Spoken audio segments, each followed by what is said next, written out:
Hi friends, നമുക്ക് രാവിലെ ഒരു ചായ കുടിച്ചാലോ? ഈ ചൂടത്ത് അകത്തിരുന്ന് കുടിക്കേണ്ട, നമുക്ക് പുറത്ത് പോയിരുന്നിട്ട് കുടിക്കാം. അത് നമ്മുടെ ഗാർഡനിൽ തന്നെ ഇരുന്ന് ഒരു ചായ കുടിക്കുമ്പോഴത്തുള്ള ഒരു സുഖമുണ്ടല്ലോ. ഹായ്, എന്ത് നല്ല എന്താ പറയുക, ഇപ്പം നല്ല ചൂട് സമയമല്ലേ. അപ്പോൾ ഇതിൻ്റെ തണുപ്പിൽ ഈ ഗാർഡനിലിരുന്ന് ചായയൊക്കെ കുടിക്കുകയും വെറുതെ ഇരിക്കുകയൊക്കെ ചെയ്യുമ്പോൾ ഭയങ്കര നല്ല ഒരു കൂളിങ്ങാണ് കേട്ടോ. കാരണം ഇത് എൻ്റെ ഇൻഡോർ ഗാർഡനാണ്. അപ്പോൾ ഇതിലിരുന്ന് ഞാൻ ഇടയ്ക്ക് വന്നിരുന്ന് ചായയൊക്കെ കുടിക്കും. അപ്പോൾ ചായയൊക്കെ കുടിച്ചത് അങ്ങോട്ട് നോക്കുമ്പം കാണുന്ന ഒരു നല്ലൊരു സീനറി ഉണ്ട്, ഒരു നല്ല ഒരു കാഴ്ച. അതായത് ചെടികളിങ്ങനെ നിൽക്കുന്ന കണ്ടോ, അങ്ങനെ ചെടികളിങ്ങനെ, ഇതെല്ലാം ഇൻഡോർ ഗാർഡനാണ്. അപ്പം ഇത് നമ്മൾ നല്ല രീതിയിൽ ഇങ്ങനെയൊക്കെ ഇരുന്നൊന്ന് ചായയൊക്കെ കുടിക്കണമെന്നുണ്ടെങ്കിൽ ഇതിൻ്റെ പിന്നിൽ നല്ല കഷ്ടപ്പാടുണ്ട് കേട്ടോ. അപ്പോൾ ഞാൻ ഇന്ന് രാവിലെ ശരിക്കും പറഞ്ഞാൽ ഏകദേശം ഒരു 2 മണിക്കൂറത്തെ പണികളൊക്കെ ചെയ്തു. എല്ലാ ദിവസവും എഴുന്നേറ്റ് കഴിഞ്ഞാൽ ഇതിൻ്റെ പിന്നാലെ കൂടി ഓരോ ചെടിയെയും സംരക്ഷിക്കുക, അത് എൻ്റെ ഒരു ഹോബി തന്നെയാണ് എന്ന് വേണം പറയാൻ. അത്രയ്ക്ക് ഇഷ്ടമുള്ളൊരു ജോലിയാണ്. അപ്പോൾ രാവിലെ 2 മണിക്കൂർ എന്തായാലും, അല്ലെങ്കിൽ 1 മണിക്കൂറെങ്കിലും ഈ ചെടികളുടെ കൂടെ എപ്പോഴും ഞാനുണ്ടാകും. അപ്പോൾ രാവിലെ കുറച്ച് പണികൾ ചെയ്യുന്ന കാഴ്ചയാണിത്. അപ്പോൾ ചെടികൾ കുറച്ചൊക്കെ ഈ ഇലകളൊക്കെ ഉണങ്ങുമല്ലോ ഈ വേനൽക്കാലം ആകുമ്പോഴേക്കും.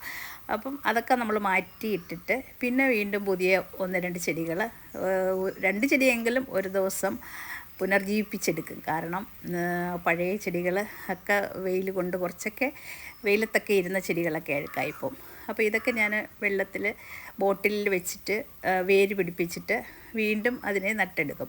കാരണം 2-3 കമ്പുകൾ ഒടിച്ച് നമ്മൾ ഈ കുപ്പികളിലൊക്കെ വെച്ച് കഴിഞ്ഞാൽ അത് കുറച്ച് ദിവസം കഴിയുമ്പോഴത്തേക്ക് വേര് ഇറങ്ങും. അപ്പോൾ നന്നായിട്ട് വേര് നല്ലതായിട്ട് വേര്, ഇളം വേരല്ല, നന്നായിട്ട് കുറച്ച് ദിവസം ഇരുന്ന് ഒരു 2-3 ആഴ്ചയൊക്കെ ഇരിക്കുമ്പോഴത്തേന് ആ വേരിനൊക്കെ നല്ലൊരു ഉറപ്പാകും വെള്ളത്തിലിരുന്നിട്ട്.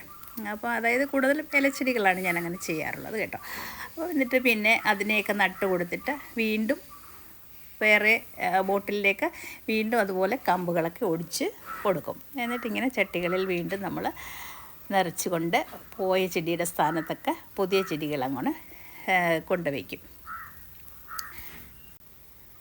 ആഴ്ചയിൽ ഒരു ദിവസം കടലപ്പിണ്ണാക്കും വേപ്പിൻ പിണ്ണാക്കും എല്ലുപൊടിയും കൂടെ ചേർത്ത് വെള്ളത്തിൽ കലക്കി വെച്ച് അതൊന്ന് പുളിപ്പിച്ചതിന് ശേഷം, അത് ഒരുപാട് പുളിക്കേണ്ട, പിറ്റേ ദിവസം നമ്മൾ പുളിപ്പിച്ച് ചെടികൾക്കെല്ലാം അതിൻ്റെ തെളി ഇങ്ങനെ ഒഴിച്ചു കൊടുക്കും. പിന്നെ അത് നല്ലൊരു വളമാണ്.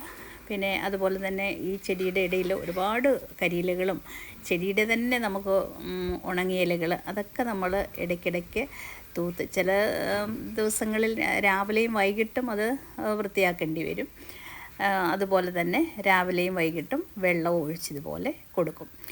അപ്പം എങ്കിൽ മാത്രമേ ഈ ചെടികൾ നല്ല ഉഷാറായി ഈ വേനൽക്കാലത്ത് നിൽക്കുകയുള്ളൂ. പിന്നെ അതുപോലെ തന്നെ നല്ല പൊടിയുണ്ട്, ആ പൊടിയൊക്കെ ഇങ്ങനെ ഇതുപോലെ ഒന്ന് ഒഴിച്ച് സ്പ്രേ ചെയ്ത് കഴിഞ്ഞാൽ നല്ല ചെടികളായിട്ട് തന്നെ ഇരിക്കും. അപ്പം നമുക്ക് ഇതുപോലെ ഒരു ചായയൊക്കെ കുടിച്ച് ഇങ്ങനെ ഇരിക്കാൻ, ഇതുപോലെ കുറച്ച് നേരമൊക്കെ ഇഷ്ടപ്പെട്ട് ജോലി ചെയ്യുക. അപ്പോഴേക്കും നമുക്ക് ഇതുപോലെ നല്ല ചെടികൾ. ഇപ്പം വീണ്ടും ഞാൻ ഇതിലേക്ക് കുറച്ച് കമ്പുകളൊക്കെ ഒടിച്ച് ബോട്ടിലിൽ നിറച്ച് വെച്ചിട്ടുണ്ട്. ഇനി ഇതൊരു 3-4 ആഴ്ച കൂടുമ്പോഴേക്കും വീണ്ടും നടും.